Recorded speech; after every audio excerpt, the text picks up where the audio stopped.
Somebody look at your neighbor and say, she finna bring it tonight. I say somebody look at your neighbor and say, she finna bring it tonight. And if you ain't got a neighbor, look at yourself and say, she finna bring it to fuck a night. Oh, we gonna jump right into it, because that's how we do it over here.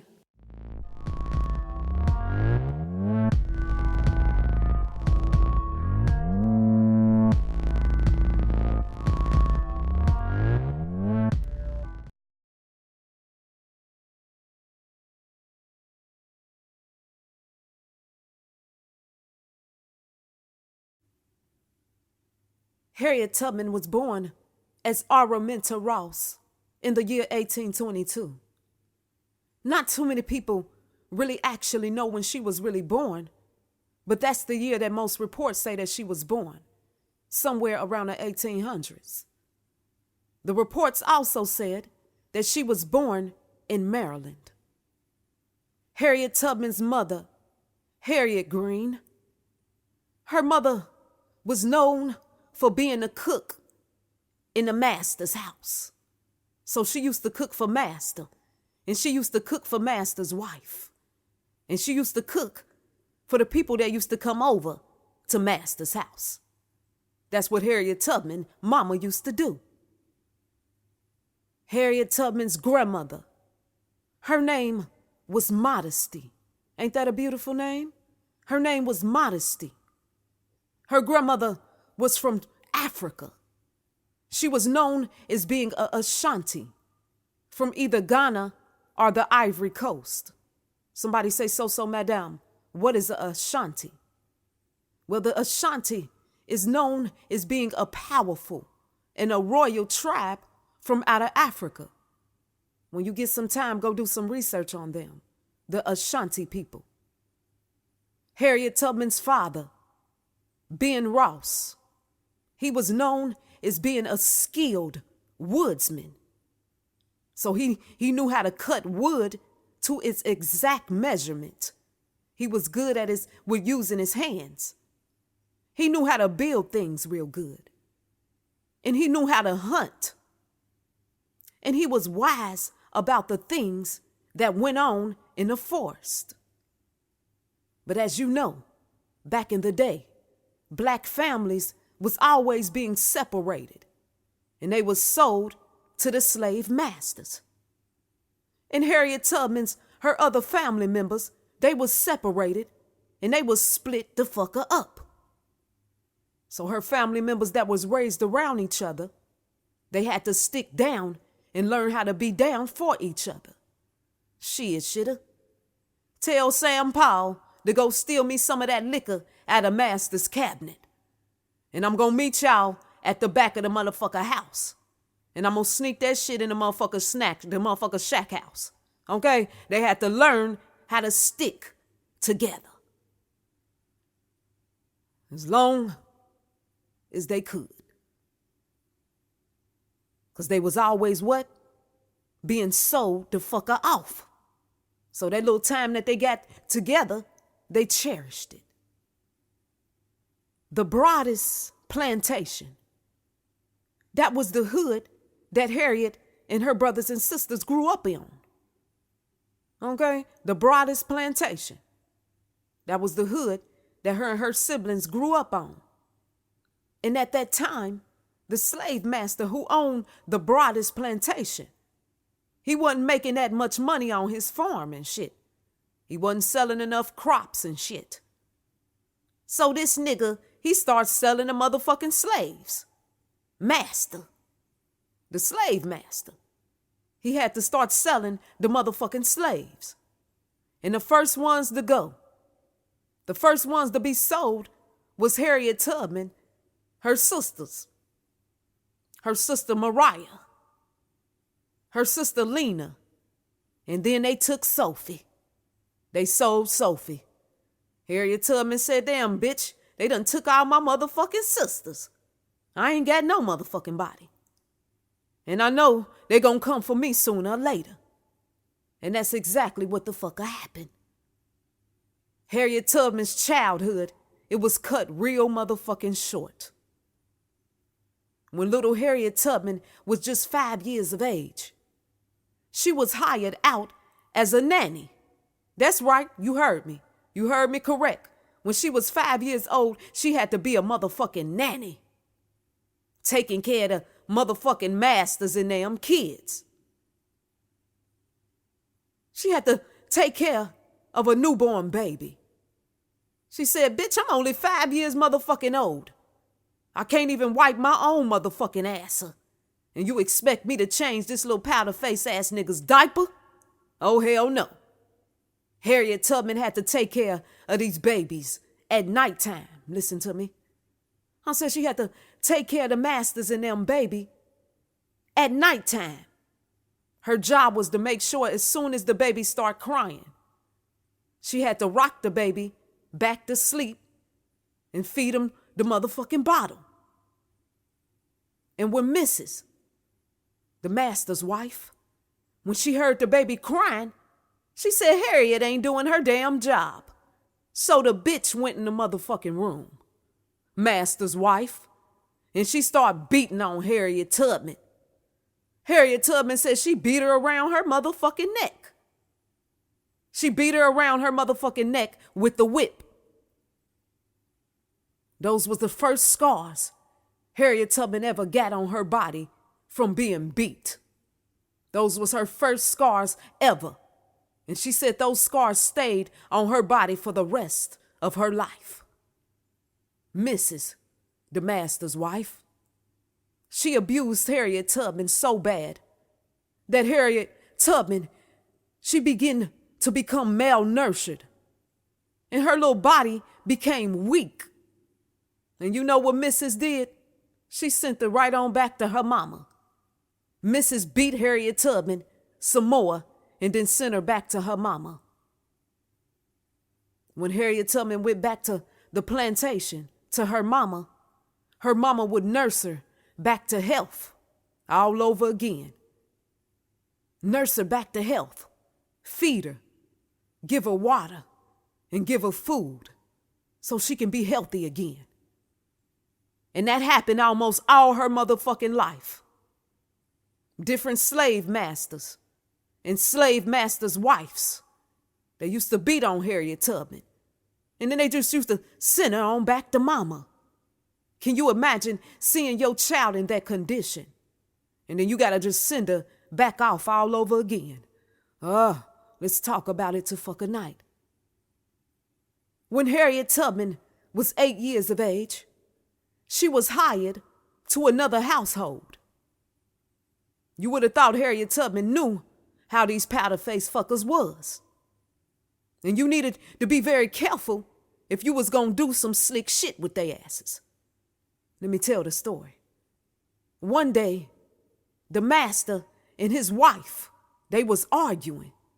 They had a fight about something, so they was arguing. And while they was fussing, Harriet Tubman, she stole a lump of motherfucking sugar. That's right. I said she stole a lump of sugar. She said, damn her. I ain't never had one of these white shiny blocks. And this is a perfect time, for me to steal this shit while they arguing and shit. And that's exactly what she did. She stole the motherfucking lump of sugar. Can you believe that bitch, missus? Can you believe master's wife? She found out every motherfucking thing. She said, Harriet, come on in here. Oh, shit. Harriet said, the bitch calling me. She done found the shit out. She said, Harriet, I know you been up in that motherfucking sugar hoe. She said, and I know you done stole one of them motherfucking blocks of sugar. Harriet Tubman said, no, I ain't steal nothing, missus. And you know what Harriet did? Harriet Tubman ran away from the master's house for 3 days. She ran away for 3 days.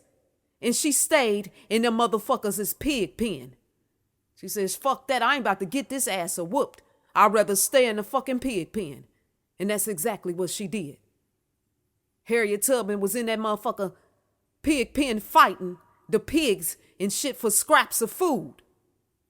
Harriet Tubman said she was severely neglected. She said she was used and abused. Whew. Let's talk about this story the fucking night. Some time passed, and the master said, "It's time, Harriet, for you to work in the motherfucking fields." This is what the master said. She just 12 years old at this time. And the master said, "It's time for you to work in the fields, Harriet. Go ahead and get ready." He said, "You 12 years old now, bitch. It's time to pick. Pick cotton." Believe it or not, Harriet Tubman said, "That's fine by me, bitch." She said, "Because I'd rather pick these fuckers as cotton than to be subjected to a white woman." Meaning to do everything a motherfucking white woman tell me to do and get beat by her ass if I don't do it right.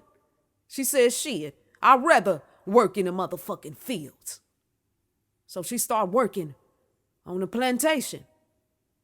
She was working and being observant at the same time. Catch that on fleek. Working and watching every damn thing at the same time. Oh, come on, and let's remember her to fuck a night. One day, Harriet Tubman, she was in a grocery store. And she recognized a fugitive slave. Somebody say, what is a fugitive slave? Somebody who ran away because they want to be fucking free. So one day, Harriet Tubman was in a grocery store and she seen this fugitive slave. And the overseer was trying to confront the fugitive slave. And Harriet Tubman, she stood in the doorway so that she can block the overseer and give the fugitive slave enough time to escape and run away. So the overseer, he picked up a heavy metal weight from out the store counter, picked it up off the counter. The overseer aimed at the slave, but he ended up hitting Harriet Tubman in the head with the motherfucking heavy metal weight. Bam! Hit her in the head with a weight. They had to carry Harriet Tubman to the motherfucking shack house. Harriet Tubman started bleeding nonstop.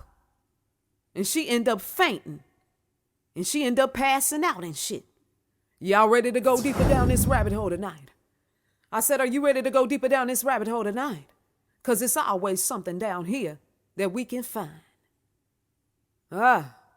When Harriet Tubman got hit in her head with that heavy weight, you know what happened to her? She started to have religious type of visions. Harriet Tubman said that God started to speak to her. She said the ancestors start to motherfucking speak after she got hit in her head with that fucking weight. She would go different places. Listen to the story, y'all. Harriet Tubman would go different places. And out of nowhere, she would just fall out and go to sleep. She'd just go to sleep out of nowhere. The other slaves, they'd be trying to wake her up and shit her, trying to get her up, but she would not wake up. Harriet Tubman, she said she had sleeping spells, and she began to see visions. When she fell out and fell asleep like that, she was seeing visions. And this happened to her until the day that she died. Now I hear somebody say, tell us, so madam, about the Underground Railroad. I ain't gonna tarry too long, I'm almost done. Somebody said, so madam, tell us about the Underground Railroad. Well, anytime we hear about the Underground Railroad, we think about who? Our ancestor, Harriet Tubman. The Underground Railroad. Some folks think that this was a railroad underground. But I gotta break this down for y'all. Some people really think that this was a railroad underground. But when they said underground, they meant ducked off. Y'all know what ducked off mean? Out of the way. It was illegal. So they called that shitter the underground. And when you look at the word railroad, it was a term used for transportation. Put it together, Underground Railroad. The slaves used to use railroad codes just to communicate in secret language. when they ain't want master to know what they was talking about. The motherfuckers used to communicate, like I said, in railroad codes. And y'all know what those railroad codes was? The motherfucking spirituals. What is the spirituals? Y'all remember the slaves used to sing the songs. And we called them what? Spirituals. That's what they called them. Y'all thought they was just singing and shit. These motherfuckers was giving each other the railroad codes through the spirituals. Through the motherfucking songs. Whew. So when we look at Harriet Tubman, she was a bad bitch. She was known for leading a whole lot of motherfucking people through that underground motherfucking railroad to free their asses. She said, I would have freed a whole lot of more of these motherfuckers if they knew they was free. Who, y'all ready to hear the mystery? I said, I'm going to end it right here on the mystery. It's a mystery to this story that some people don't even realize. And the mystery is that the ancestors gave Harriet Tubman the power and the authority to free all those motherfucking slaves. The ancestors did that. And no matter how bad them powder-faced fuckers wanted to get Harriet Tubman, arrest her, and throw her under the motherfucking jail, the ancestors always had a ram in the bush for Harriet Tubman. Somebody say, what is a ram in the bush? A ram in the fucking bush is a way of fucking escape. I want y'all to look at this thing spiritually. Look at this thing spiritually. Soon as she got knocked in her motherfucking head with that heavy metal weight, her pineal gland opened the fucker up. Her third eye was open the motherfucking up. And then she starts seeing shit a little bit better. And she began to see and hear the voice of the ancestors. Whew! What is so madam trying to say the fucker night? We better start getting into some spiritual fucker shit. We better start getting into the spirit fucker strong meditation. That's what we need to do.